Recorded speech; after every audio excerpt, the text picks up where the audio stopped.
15 years ago, I made a promise to walk beside you, to share life's journey through every joy and every challenge. And I made the same promise to love, to support, and to stand by you, come what may. Looking back today, it feels like that beautiful day was just yesterday. These 15 years have been a journey of love, patience, and understanding. We've laughed together, cried together, and learned to grow stronger not as two people, but as one. Yes, together we've built a life that we're proud of. Not perfect, but full of love, care, and faith. Our greatest blessing came when we were gifted with two beautiful daughters, Hafi and Daka. They have filled our home with laughter and light, and every day they remind us what love truly means. Watching them grow has been the most rewarding part of our journey.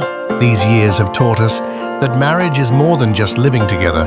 It's about understanding, forgiving, and lifting each other up. It's about finding joy in small things, a shared smile, a quiet prayer, a simple thank you after a long day. As I look back, I'm filled with gratitude for you, for our daughters, and for the life we've built together. And I'm thankful too for your love, your strength, and the way you've stood by me through everything. You are my partner, my best friend, and my greatest blessing. 15 years may seem like just a number. But for us, it's 15 years of faith, joy, challenges, and countless memories that will last forever. As we celebrate our 15th wedding anniversary, we thank God for His grace, Our family for their love, and each other for never giving up.